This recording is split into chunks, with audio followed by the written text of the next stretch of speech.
Okay, so no, it is not Christmas anymore. I just like my little tree, so I'm holding on to my little tree for as long as I can. Okay.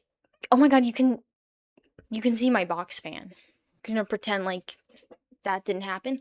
Anyway, so it's been a month since Stranger Things has ended. Actually, technically it hasn't been a month. Sunday will be February 1st, since the finale of Stranger Things. And here we are 1 month later. And I said, I would make a video about my thoughts of the finale of Stranger Things. I think the main point I want to make is it's been 1 month, and I just I'm not thinking about Stranger Things, and in a way that's kind of sad because the ending felt like it should have been something so grand, and it was in a way. It was. I'm not saying it was bad, but there was something underwhelming and almost not memorable. I mean, I basically saw the finale twice, so I kind of take that back. I do remember the finale, which by the way, I said 11 was going to be the one to die, and I was right. It was kind of obvious. And of course, like the writers, the Duffer Brothers went the easy route. Like they made it. Actually, I take that back. I'll give them credit because D&D is kind of like the backbone of Stranger Things in a way, where it's a game where you can just make up stuff as you go. So the Duffer Brothers made it in a they had the ending make you believe the route you wanted to believe. So if you believe she died, you've got good evidence. But if you think she's still alive, there's evidence there too. I also do think that was the safe route. Like, they didn't want to fully commit to she died or she is alive. It's up to you. It's literally up to the viewer. So, I think she died. I just the whole logic with, like, I don't know. Look, I haven't seen it in a month and I don't remember the details, and I don't really care to remember the details of, oh, the sirens were going off and she couldn't have used her powers, and number 8 used her powers from like miles away, and it's like I don't even care to remember those details. I just think she died, okay? Look, I've come away from the finale feeling a little unsatisfied, but it wasn't terrible. I think it was emotional no matter what. With the kids, like kids, they're all like 20 years old, but the main cast of Mike, Lucas, Dustin, Max, and Will like playing D&D again at the end. I actually thought that was the most emotional part of the finale because it felt very like full circle, and it was. Like specifically the part where Mike is looking down at his little sister and her friends playing D&D. I thought that was particularly emotional because it's like I grew up with these characters and now they're looking at the younger generation, and it's like it's so sweet, and like I'm basically the same age as them, so it's like what the heck, like why am I getting emotional at Mike looking at the kids, like I don't even know, man. So I thought that was sweet. I think Stranger Things is still a really special show. Season 5 was the weakest season of the whole show. There are plot holes. It's very rushed. The pacing is a little too fast. Like, why does it have to be 8 episodes? It was kind of just too much, but not enough at the same time.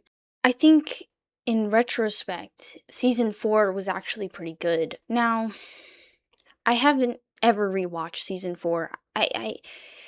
I should rewatch it though, but it actually felt like it had more stakes in comparison to season 5, because the Duffer Brothers and the cast made it seem like it's so terrible, and all these people are gonna die, and you're never gonna recover. But like only 11 died. No offense, it's a big deal. But like number 8 died. Callie, I forgot her name. See, I forgot her name. already. That's it. That's that's who died. And I'm over here thinking like, "Ooh, maybe Will die, maybe Mike will die, maybe Jonathan and Nancy, they were basically pointless the whole show." I mean, the whole last season, like they should have died when they were Nancy and Jonathan should have died in that goopy room that they were in. I think it would have been bittersweet, even though they had broken up, which, by the way, what a terrible breakup scene. Everyone was like, did they break up? What? Unproposal? Come on. They could have made that way more. Netflix is doing this thing where they're dumbing down their scripts so that people who are playing the show or movie can still look at their phone and watch something at the same time. Like they're dumbing, like they want to dumb down the scripts for their shows and movies, but then they write a scene like that. It's like, maybe I did need it dumbed down for that one scene, okay? But if you're watching Stranger Things, why would you be looking at your phone? Like, I'm really sidetracking. That's a whole other problem, other Netflix problem. That was poorly written. I'm trying to think what else was kind of like. See, I can't think of anything else. I think like the whole soldiers in the military base, like that was kind of pointless. Like, why did why did they drive a truck into the military base through the military base rather than just like, so the rift is throughout the whole town, right? Anyone could just lift up one of the panels and go into the upside down. Why they have to go through the military base? Like, it's just doing extra things for no reason. Oh my god, and then like Vecna, the whole like fighting scene with Vecna, you're gonna tell me nobody died? That Dustin and Steve were just poking the big spider thing?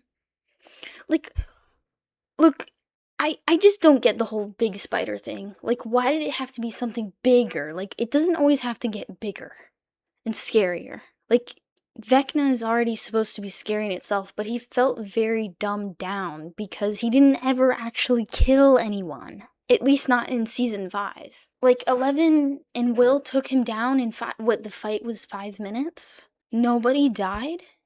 How did everyone run up the mountain so quickly? While Nancy was just stuck in a little cave.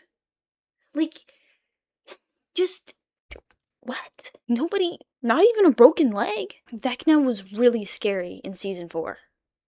But season 5, it's like he has all these kids, and it's like we're focused so much on these little kids, and it's like, can we just focus on the main cast? There's already too many characters. Why are we focused on 12 more children? Like, in theory, it would have been so cool if, like, Mike were taken or something, rather than 12 other random kids. I think I saw a video out there where someone was like, the show would have been better if Mike was taken, because there would be a greater motivation for everyone to fight for him.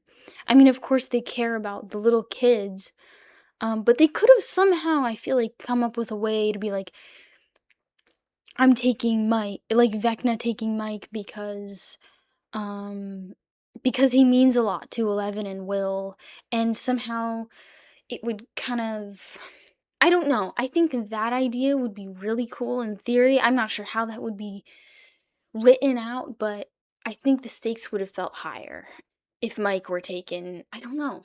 And I know I talked about this in the first video, but like Mike, Nancy, and what's Holly, their parents. How did they not die? I know I talked about that in the first video, but they were fine at the end. I know 11 died, but like, I don't know. I think they were too scared to go more brutal. I think it was kind of a forgettable ending. You know, people were comparing it to Game of Thrones ending, and it's just not as bad as that. It really isn't. People are exaggerating. You gotta give credit where it's, give credit. But also, I'm a little unsatisfied. But that's okay, because season 1 is great. Season 2 is good, and season 3 is amazing. And season 4 is good too. There's still a lot to enjoy.